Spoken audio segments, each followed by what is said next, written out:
It's not an obvious or an easy subject to talk about. In fact, it's extremely difficult. I've been reading through Swami's Essence of the Bhagavad Gita commentary, which I highly recommend, just refreshing my awareness of the theme of that book. And one of the themes is things just are what they are. People see it or they don't see it. And there's nothing that you can do to try to persuade someone who isn't interested in seeing something that they don't perceive. And it doesn't mean that God is unreasonable. It's just that you can't reason yourself to be persuaded. It's an experience, and it comes at a certain point in our soul's awakening. And it can't be hurried. And once it comes, it can't be denied. Because I have been spending a lot of the last few weeks talking to people, for the most part, who are much less aware of Yogananda's teachings and Swami's expression of them, and constantly having to answer really the same question. I'm getting a little frayed over the question, but it's the question everybody has. If there is a God, if God is in charge of this world, why is there so much suffering? And basically, that's the question, isn't it? And I don't know how you can take people step by step through that. I think it's one of those questions. I asked Swamiji a related question at one point. Swami Kriyananda, I'm in the habit of explaining everything. I don't know if to have to explain to you, but it's a habit of mine now. But I asked Swamiji a question. The question was a little obscure, but it was, when things get really tough, how can you stay in contact with intuition and God's will? And I had a very specific psychological issue that I was laying out in front of him. What if, what if, what if?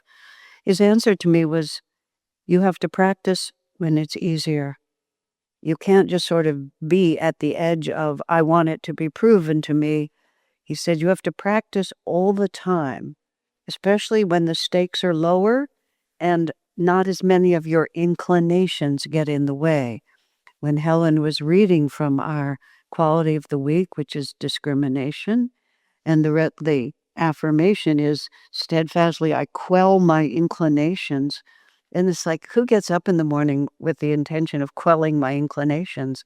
It's just not, first of all, it's not language that we normally use, and it doesn't sound that attractive to us. If anything, we want to indulge our inclinations, what to speak of our addictions and our habits and our commitments. And he's just talking about inclinations.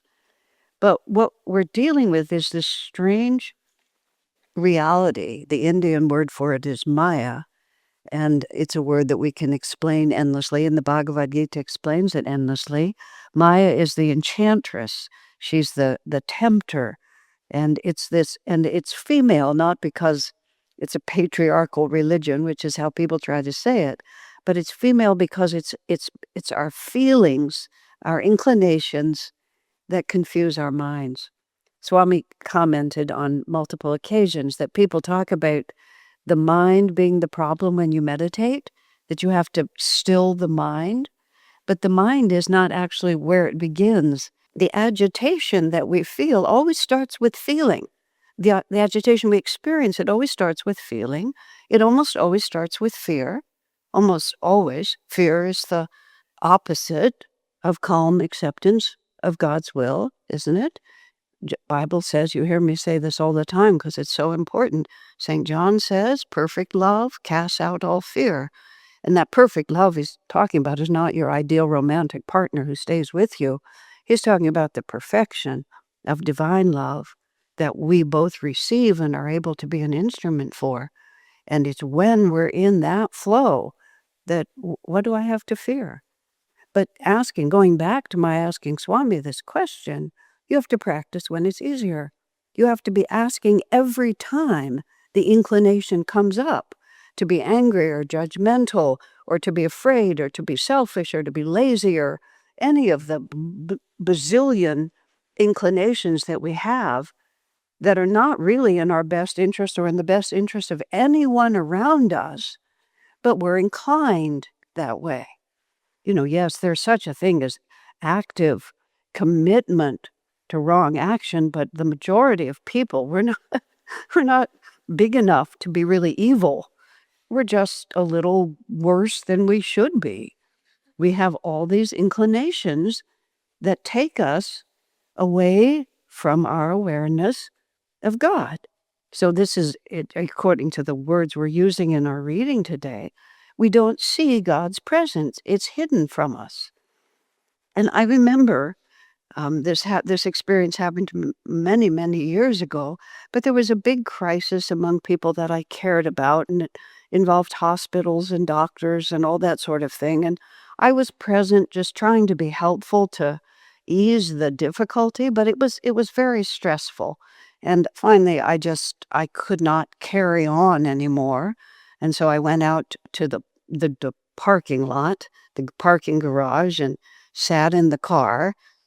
I'm sure that the walls of those garages and hospitals have seen a whole lot of human trauma, just exactly like me. And all of a sudden, I was weeping. I was more than I could handle. It was, why do you allow suffering? I wasn't collected enough to have a philosophical question.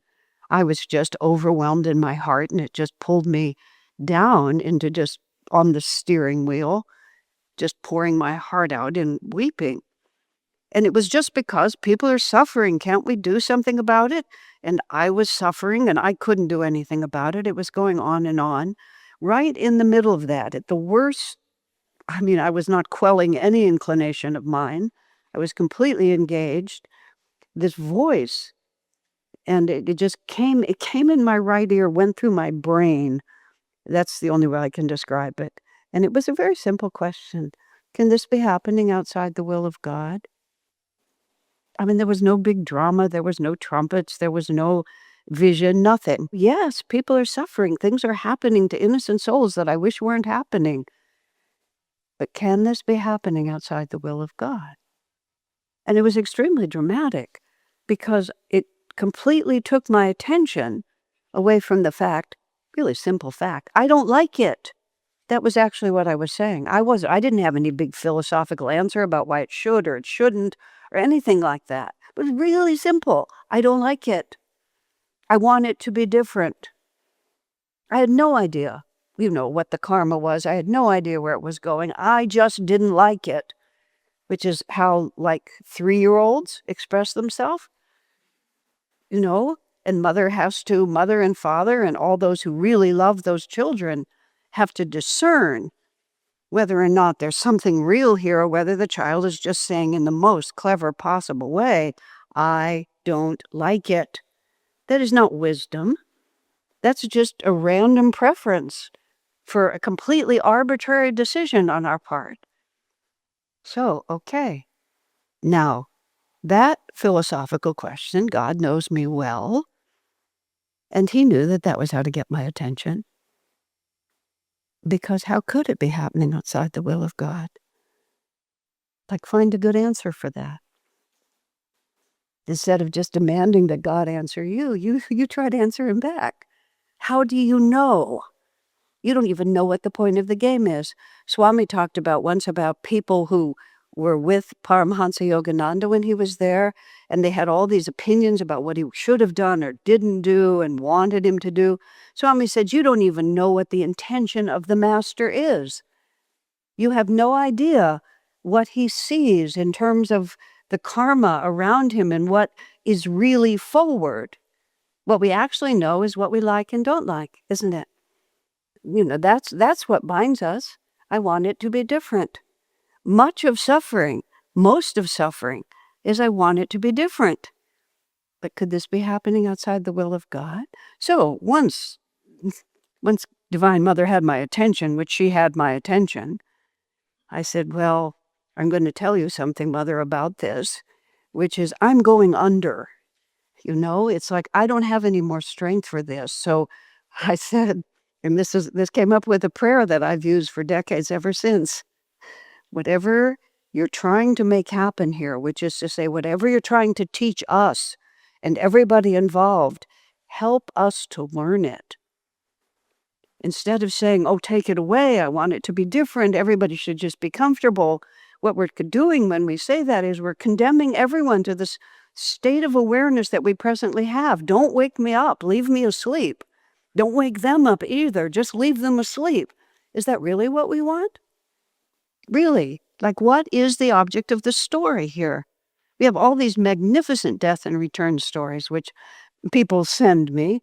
And if I'm saying this out loud on a recording, I'll probably get a lot more, but they're extremely interesting, many of them.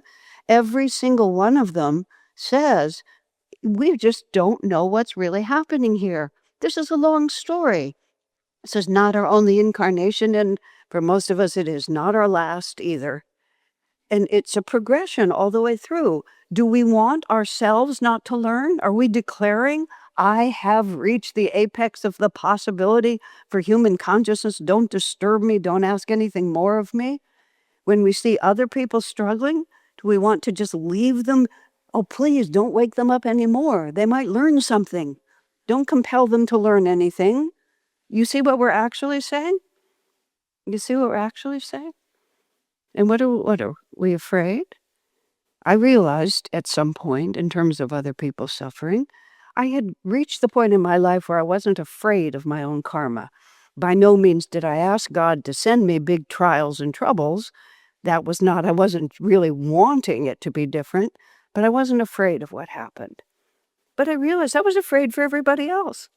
I was behaving as if I was the only individual in all of planet Earth who was capable of learning anything from challenging times. That seems a little unbalanced. Doesn't it seem a little unbalanced to you? But you see, that's exactly what we're doing. God doesn't know what he's doing. I'm the only one who knows. It's tricky, isn't it? Jyotish has written a wonderful book, Heart of Service. Devi has written another marvelous book. The name of it escapes me at this moment, but it's an overview. Does anybody remember the name of that book? It's an overview of all that this path is about. It's a very, very good book, both of them. Jyotish and both of them do a very good thing in both of their books. Their own thinking is clearly and beautifully expressed. Then they draw from Master and draw from Swamiji very appropriately. Jyotish quoted something from Swami, which if I had thought about it, I might have been able to say, but it was perfectly expressed. He said, Jyotish says, someone asked Swami, how can you discern between good karma and bad karma? And Swami answered, good karma is that which draws you closer to God. Bad karma is that which separates you from God. Now, what that actually means is that it's completely up to you and up to me whether or not what comes to us is good karma or bad karma. Not because of what it is, but because of whether we allow the challenges of life to persuade us that we are alone and that God does not love us. Or whether we, no matter what comes to us, we quell that inclination and we say, what good thing are you giving me, Lord? Swamiji was exceedingly strict about, within himself and also with us when we slipped from this, about complaining about what Divine Mother does. I remember once Seva, who was one of Swami's major leader of our community and a support of Swamiji from the very beginning, from the mid-60s.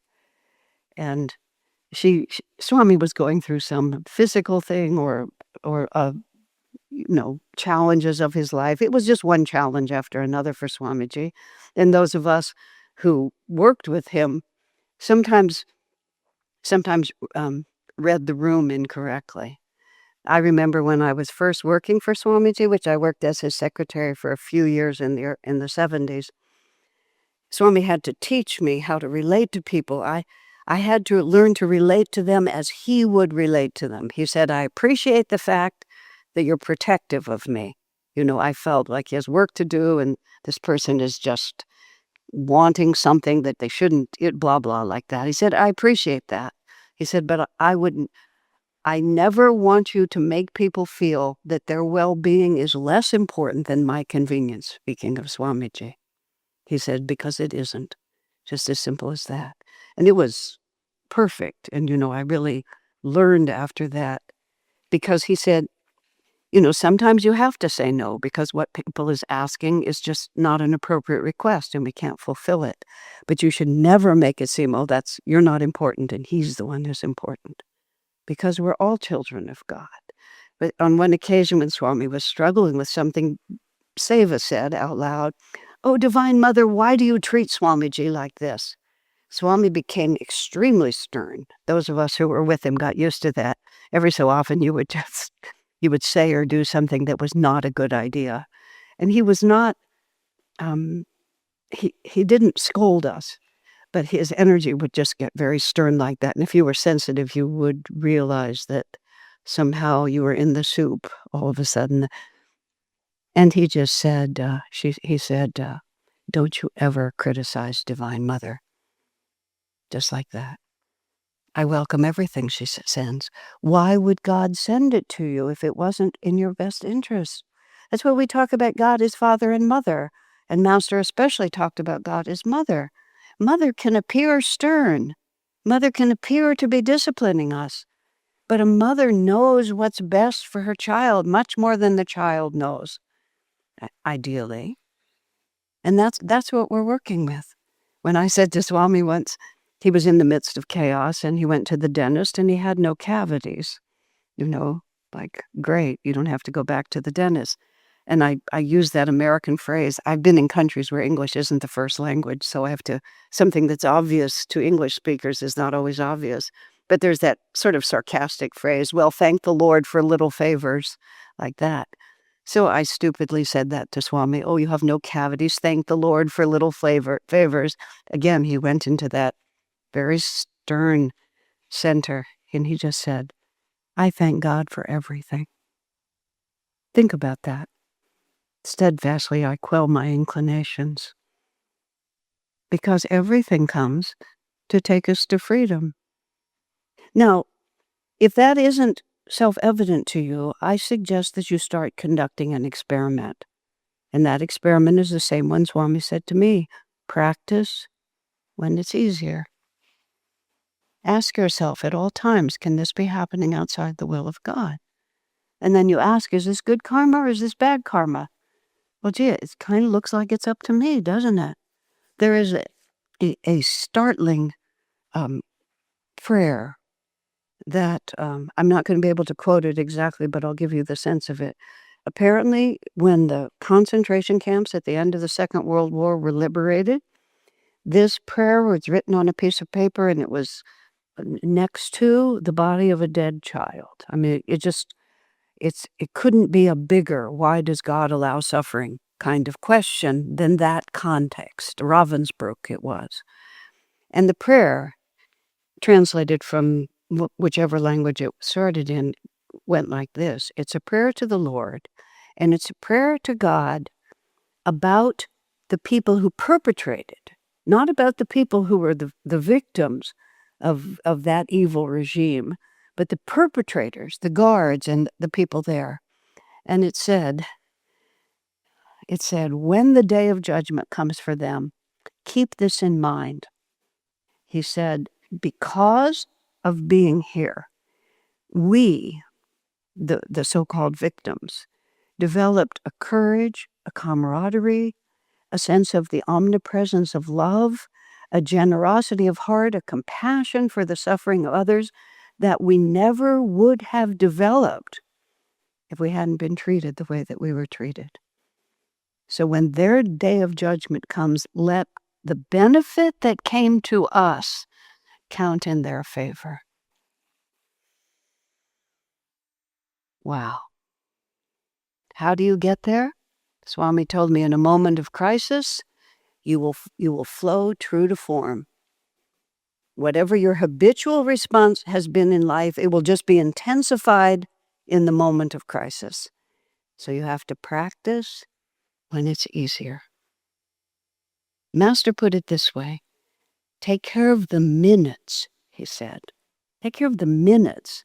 I've been talking about 20 of them. Okay? Take care of the minutes, and incarnations will take care of themselves.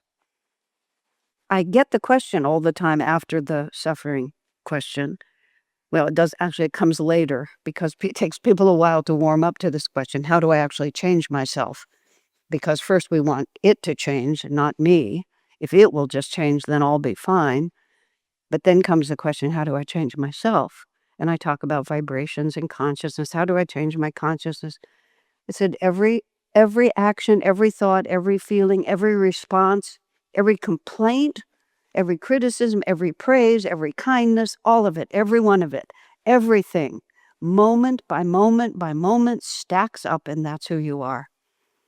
So there's nothing that we ever think or do or feel that doesn't define us.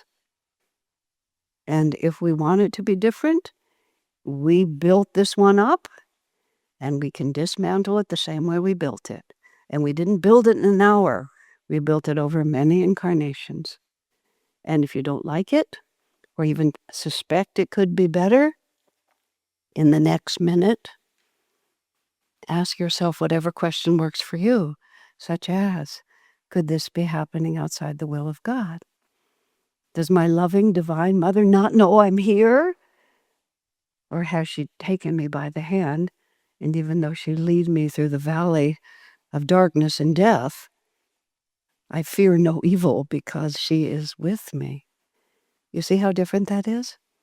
In these days, especially where the world is so uncertain and in such chaos, and the planet itself is kind of losing its marbles. It was about 180 degrees everywhere that I was in Europe over the last few weeks. I mean, it was really hot and abnormally so. What can we do? Minute by minute by minute by minute. Just remember, Divine Mother loves all her children. And can I be her instrument? Or will I be the one who's always complaining? We have to steadfastly quell our inclinations is what we have to do. We have to turn our hearts, minds, and spirits to the Lord. That's why we were born, minute by minute. That's where freedom, joy, and God's will lies for us. God bless you.